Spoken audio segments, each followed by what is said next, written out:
जिस दौर पे नाज़ा थी दुनिया अब हम वो ज़माना भूल गए। जिस दौर पे नाज़ा थी दुनिया अब हम वो ज़माना भूल गए। औरों की कहानी याद रही खुद अपना फसाना भूल गए। अस्सलामु अलैकुम रहमतुल्लाहि व बरकातुहू।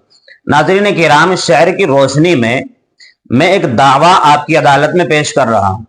उस दावे का मुकद्दमा यह है कि आदमी चीज़ों को भूलता है और भूल की दो किस्में होती हैं, यानी दो तरह की चीजें आदमी भूलता है। या तो आदमी अपने पास्ट और माजी की गुजरे हुए जमाने की चीजें भूलता है, या आदमी को मुस्तकबिल और इन फ्यूचर कोई काम करने होते हैं, किसी प्रोजेक्ट पर काम करना होता है, किसी प्रोग्राम को अटेंड करना होता है, तो वो काम भूलता है। दो किस्में भूल की हो जाती हैं। बाज़ मर्तबा ऐसा होता है कि आपने कहीं चाबी रखी, वो आप भूल गए।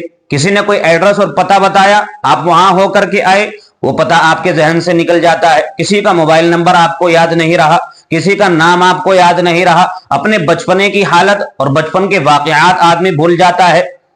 किसी की मौत का वाकया था, शादी का वाकया था, कोई हादसा था, वो आदमी धीरे धीरे भूलता चला जाता है। और बहुत से काम ऐसे होते हैं जो उसे इन फ्यूचर और मुस्तकबिल में करने होते हैं। किसी प्रोजेक्ट पे काम करना है, अपने किसी कॉन्ट्रैक्टर से बात करनी है, कोई प्रोग्राम अटेंड करना है, तो वो आदमी भूल जाता है। बहरहाल भूल की दो किस्में होती हैं और इन दो तरह की चीजों को आदमी भूलता है। देखिए, दावा हमारा यह है कि भूल ये परेशानी का सबब भी है और नेमत और राहत का सामान भी है। एक तरीके से परेशानी का सबब है, आदमी को उस पर जो है गौर व फिक्र करनी चाहिए और उसके तदारुक की और उसको खत्म करने की, उसका इलाज करने की कोशिशें और वसाइल इख्तियार करने चाहिए। और एक चीज और एक भूल ऐसी है कि जो आदमी के लिए रहमत है, अल्लाह की अच्छी एक नेमत है।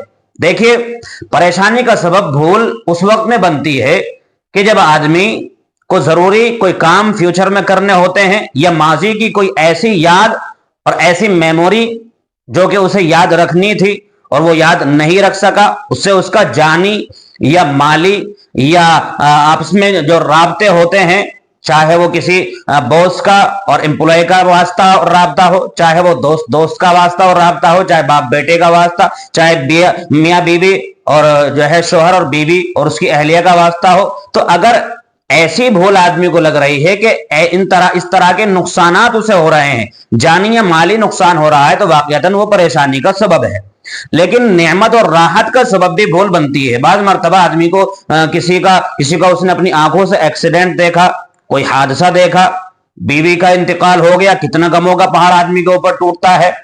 जिस बाप का बेटा उसकी आंखों के सामने उसका जनाजा उठता है, कितना गम इस बाप को होता होगा।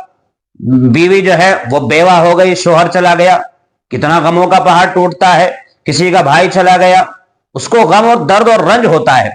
तो आदमी को अगर वही रंज वही गम इसी तरीके से कि जिस तरीके से इस हालत में और आज तदफीन होने तक और तदफीन होने के एक दो दिन बाद तक ये रंज और गम है, अगर यही रंज और गम उसको हमेशा रहे तो कितनी परेशानी हो। आदमी डिप्रेशन का शिकार हो जाए, बाज़ मर्तबा आदमी की मौत भी हो सकती है। मैं तो कल ही एक आर्टिकल में पढ़ रहा था, गूगल पर ग्रोथ इंजीनियर के नाम से एक आर्टिकल और एक साइट है, उसमें एक आर्टिकल में लिखा हुआ था कि आदमी बहुत सारी चीजें तो ऐसी होती हैं कि 7 दिन के अंदर अंदर भूल जाता है, और आदमी बहुत सारी चीजें ऐसी होती हैं कि जिन्हें याद करने की कोशिश करता है, सीखता है, लेकिन उन्हें वो धीरे धीरे भूलता चला जाता है। और बहुत सारी चीजें ऐसी होती हैं जो उसके दिमाग पर गहरा असर डालती हैं, उन्हें वो भुला नहीं पाता है, और वो उनसे हमेशा या तो खुश रहता है, अगर अच्छी चीजें हैं तो खुश रहता है, और अगर वो बुरी चीजें हैं तो परेशान रहता है। लेकिन ये परेशानी वक्त के साथ साथ में ढलती चली जाती है और मध्यम होती चली जाती है। तो चूंकि गलत और बुरे हादसात और बुरे वाकयात, बुरी जो है याददाश्त, वह कम और मध्यम पड़ती चली जाती है और आदमी का गम और रंज हल्का होता चला जाता है। तो इस लिहाज से भूलना और याददाश्त का खत्म होना ये नियामत भी है। अलगर्ज मेरे मोहतरम, अगर आप ऐसी यादों को भूल रहे हैं कि जिनके भूलने से आपको जानी और माली नुकसान हो रहा है, तो आपको अपनी याददाश्त को सुधारने की और उस पर काम करने की जरूरत है। और अगर आप ऐसी याददाश्त भूल रहे हैं کہ جو آپ کو اگر یاد رہتی تو رنج و غم کا سبب بنتی، تو اللہ رب کائنات کی اس بڑی نعمت کا شکر ادا کرنے کی ضرورت ہے۔ اور اگر آپ چاہتے ہیں کہ بھول کی اس بیماری کو ختم کرنے کے لیے کوئی علاج بتایا جائے، خواہ وہ شرعی، روحانی اور قرآن و حدیث کا علاج ہو، خواہ وہ جو ہے احتیاطی تدبیر کے طور پر ہو، خواہ وہ دوائیوں کے ذریعے ہو، تو آپ کمنٹ میں لکھ کر کے بتا دیں، انشاءاللہ بھول کی بیماری کو ختم کرنے کے لیے مناسب اور ایک آسان انداز میں آپ کو علاج بھی بتایا جائے گا۔ اس ویڈیو میں اتنا ہی، اپنا خیال رکھیے گا۔ السلام علیکم ورحمۃ اللہ وبرکاتہ۔